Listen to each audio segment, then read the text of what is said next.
Robert Eggers, the man behind the 2024 remake of Nosferatu, first came to my attention a couple years ago when I saw The Northman. As you may have noticed, I'm a person that loves learning about pagan rites. And while I was watching The Northman, I remember just thinking to myself, damn, whoever made this movie clearly did their research, because this seems very historically accurate. And then I asked myself a follow-up question that I've never asked while watching a movie, which is, who made this movie? And then I realized that it was the same director as the creator of The Vivitch. I know that's not how it's pronounced, but that's how it's written, and it's a lot more fun to say it that way, so that's how I'm going to continue to say it. As well as The Lighthouse.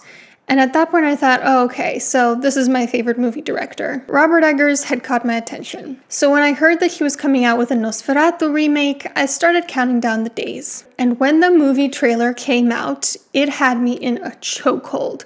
I literally dreamed in Nosferatu that night. Like, I can't even describe how deeply this movie embedded itself into my unconscious before I even saw it. And somehow I managed to get tickets to a pre-premiere on December 20th, so I stayed up long past my bedtime to go see it. And you guys, this might be my favorite movie of all time. The most brilliant horror movie, in my opinion. Now, by now, if you're a Nosferatu fan, I'm sure you've heard a lot of reviews analyzing its artistic merit, but in this video, I'm going to come at my analysis from a slightly different perspective, from my perspective as a doctor of clinical psychology and as a horror author and as a Romanian person. I'm going to talk about the psychological symbolism behind Nosferatu. And interpretations of art are always subjective, so as always, this is just my perspective, and I'd love to hear yours in the comments as well. This is your warning that there are going to be lots of spoilers in this video. Without further ado, let's get into them.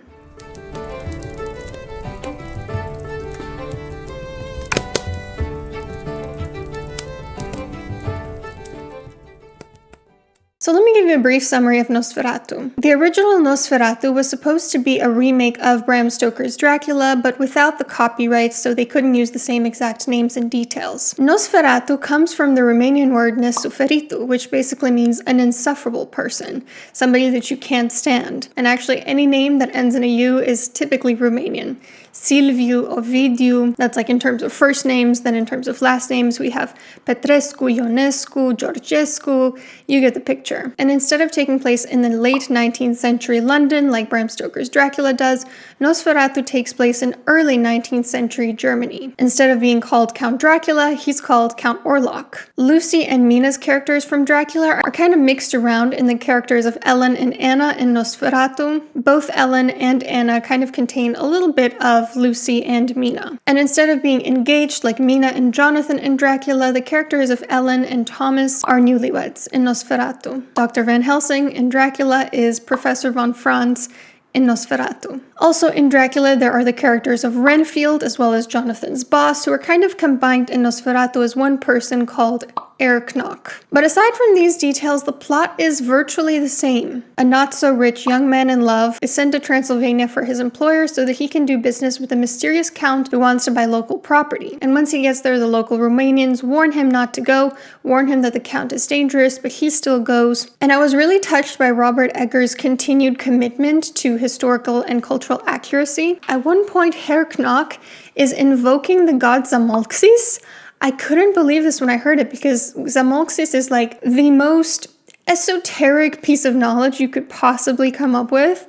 He was basically a Dacian god. Dacians were the predecessors of Romanians, and it's a form of paganism that is completely forgotten about. I also really appreciated that he used actual Romanian actors, not like in Dracula where it was just one Romanian actress who was trying to teach everybody how to speak Romanian, and they all kind of butchered it. At one point, there's a scene in Romania of a procession of exhuming a vampire grave, and that one was also pretty historically accurate, except for the naked woman on the horse. I'm not sure what that was about.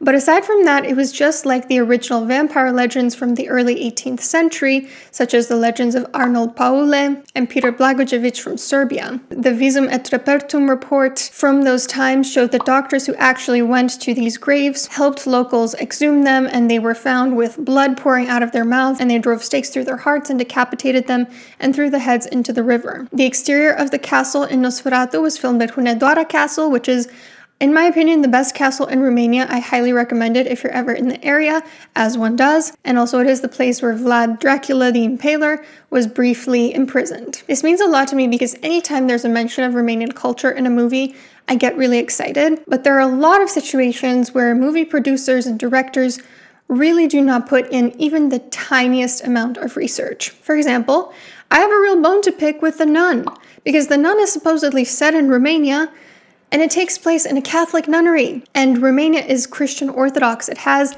no Catholic nunneries, or hardly any. It is not very typical. And I can understand maybe not going super deep into the research, but literally not even the bare minimum, where you don't even look up if the country in question is Catholic. They could have said it in Hungary, they could have said it in Poland, but no, they had to pick Romanian. Anyway, I digress. My point is, I'm very grateful to Robert Eggers for not doing that. Now, once Thomas gets to the castle, the Count is very old and very strange. Thomas quickly realizes that something awry, and he begins to realize that he is a prisoner in the castle. The movie marketing for Nosferatu really hyped up what Count Orlok would look like, and it did not disappoint. First of all, Bill Skarsgård looked nothing like himself. I expected him to just look very monstrous or deformed or scary, but it was so much better than that. Count Orlok looks like exactly what you would expect a centuries-old zombie of Vlad Dracula the Impaler to look like. The long, hawkish nose, the pallid olive skin tone, the thick, dark mustache, but also very sickly, like someone who should have died 300 years ago, but didn't. It's a much more accurate depiction of what vampires were supposed to look like in those times. He really put the dead and undead. Now, eventually Thomas escapes, he's saved by some nuns, and he makes his way back home. In the meantime, his new wife Ellen struggles with somnambulism, or sleepwalking, as well as with seizures and with hysteria and melancholia. More on that in a second. And Ellen is staying with her friend Anna's family. Anna's husband, Friedrich, is growing really tired of her illness. He's kind of getting fed up with her. And he calls this doctor to look after Helen, who recommends that she basically be doped up and sleep in her corset. That's his solution. And when she's having a seizure, he actually tightens her corset even more, because that'll help. Eventually, he realizes he's out of his element, and he calls upon Professor von Franz, a disgraced doctor with knowledge of occult mysticism. The professor quickly realizes that Ellen is suffering from a genuine possession, not from hysteria. He also learns that Herr Knock, Thomas's boss, also lost his mind and is in an asylum. Both of them seem possessed by the same spirit, which is, surprise, surprise, Nosferatu. Once Thomas returns, it becomes clear that the spirit in question is Count Orlok, and meanwhile, Nosferatu has found his way to Germany via a ship voyage. He begins to terrorize Germany even more, eventually killing Anna and her children, and he tells Ellen that she has 3 days to succumb to him before he kills everyone that she cares about. While Thomas and Professor von Franz are trying to stake Nosferatu in his coffin, Nosferatu is actually with Ellen. Ellen has realized that she is the key to ridding the world of Nosferatu. If she willingly marries him and beds him, he will die. So this is exactly what she does, and when Thomas flees to their home, he finds both her and Nosferatu dead after consummating their undead marriage. So what does Nosferatu symbolize? One thing that I love about the vampire legend is how the meaning shifts with the times and the specific individual who created that piece of artwork. In Bram Stoker's original Dracula, the vampire represented the fear of sexual promiscuity in a time of increasing bloodborne STDs, as well as the fear of predatory Eastern foreigners coming to ravage good Christian women. In Francis Ford Coppola's remake of Bram Stoker's Dracula, the vampire's meaning shifted a bit to represent sexual temptation within a monogamous relationship. Vampires have also been used as a metaphor for addiction and many other things. But in Robert Eggers' Nosferatu, the vampire represents death itself. Nosferatu's pull on Ellen reveals Ellen's pull towards death as she becomes deeper and deeper entrenched into her melancholia. Now, melancholia is just an old-timey word for depression. It's the predecessor of depression from the Victorian era. In the beginning of the movie, it's hinted that Ellen has a history of melancholia, and Thomas dismisses her dreams of dread and urges her not to speak of these things out loud, which is pretty consistent with the reaction to Ellen's worsening mental health issues as the movie deepens. The reaction is to further constrict her emotions with corsets and bondage and to dope her up. It really shows how mental health issues were treated for women in the Victorian era. Keep it bottled up or else society's gonna tire of you, and they might give you a lobotomy, they might drug you with opiates, they might bleed you, they might call you hysterical, they might lock you up in an insane asylum, they might give you a hysterical paroxysm, which was a doctor-administered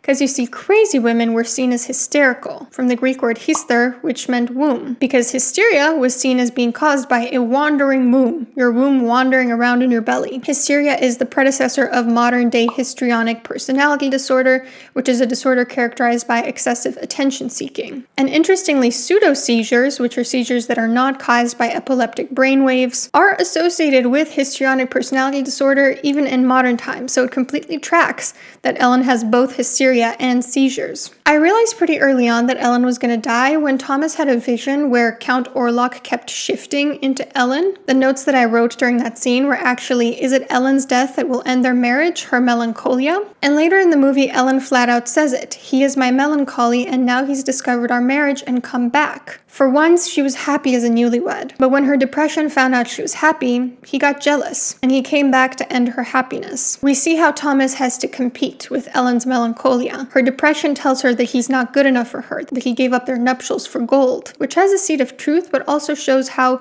depression can distort things and convince us that the people who love us don't actually love us. Ellen explains her backstory of how as a child she was very lonely, her dad sounds like he was very cruel and shaming, and she called out to a spirit, and Nosferatu answered her, like how life sometimes pushes people into the arms of depression. In the final scene, Ellen dresses up as a bride and she willingly prepares to meet death, which to me felt like how depression is almost like a marriage to death. And I wondered if the consummation of their marriage was a metaphor for suicide, giving into the melancholia, sacrificing herself to save the others of her depression. Obviously, that's not how it actually works in real life. People who struggle with suicidal thoughts have a lot of people that care about them that do not want them to hurt themselves. But this is, after all, a work of art, so it romanticizes Ellen's death and makes it seem like she's committing this willing sacrifice because that's what she thinks is best for everyone. Given that Robert Eggers' wife is a psychologist, I'm not surprised that he also did his research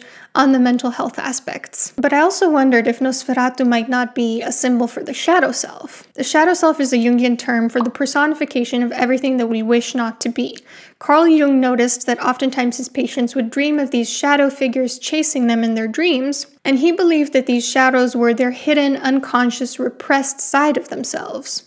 In the movie, I believe Nosferatu serves as a symbol for both Ellen's shadow and also Thomas's shadow a little bit. Let's start with Thomas's shadow. We realize through subtle clues early on that Thomas is struggling financially, and he dismisses his wife's concerns, he dismisses the Romanian's warnings, instead journeying up a mountain to meet with an unknown danger, possibly greed or his demon of financial insecurity, his inferiority complex about not being as wealthy as his friends. At one point, I think it's a Romanian nun who actually tells Thomas, "You are lost in his shadow." Count Orlok's shadow controls him and gives him nightmares, and when Thomas is trying to escape the castle but finds that all of the doors are locked, he has no choice but to descend into the crypt. Descending, going lower into the ground, into crypts, is often a symbol in artwork for the unconscious. And there, Thomas finds the horror of Nosferatu's body sleeping in the coffin. In a way, it's a symbol for what happens when we dive into our unconscious and face the shadowy horrors that lie there. It's terrifying, but it needs to be done if we're going to know what we're dealing with. But arguably, Nosferatu is Ellen's shadow even more than it's Thomas's shadow. We see when he's coming for her the shadow of Nosferatu's hand extending across the city, and Ellen asks the crucial question,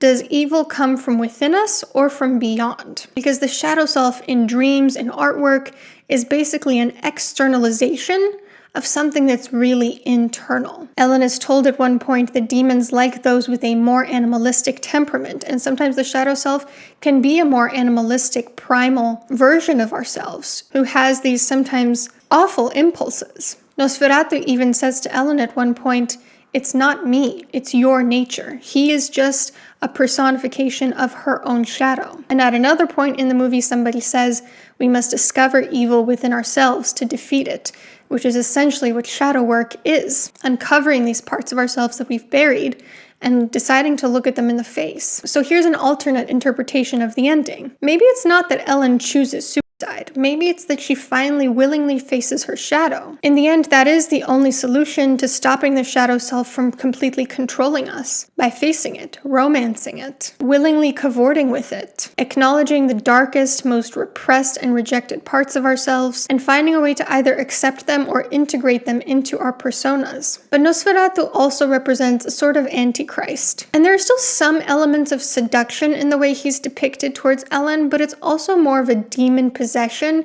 than other modern depictions of vampires. At one point, we're told that he was a dark witch during his life, and the devil preserved his soul so that his body could continue to walk. The movie Nosferatu also takes place during Christmas, which is the darkest time of the year, but also the time of year when Christ is born. And Nosferatu is the shadow of the Christ, the Antichrist. So Nosferatu represents two things at once, both the demon within and also the demon externalized. And lastly, let me just touch on a couple of occult elements that I caught in the movie. The Count speaks to Ellen in Latin. I'm not sure why, unless we're operating under the assumption that Vlad the Impaler is far older than the 15th century. Maybe it's really just to give us a sense of how ancient and powerful he is. At one point he writes a letter, and his letter is written in a very, very ancient alphabet, some sort of symbols or runes that I couldn't recognize. It's not an alphabet that I'm familiar with, so I'm going to assume it's fictitious. His symbol is a 7-pointed star, which is associated with esoteric occult knowledge, with alchemy, with mysticism. The 7-pointed star is sometimes thought of as a bridge between realms, between different worlds. And since Ellen is thought as having the second sight,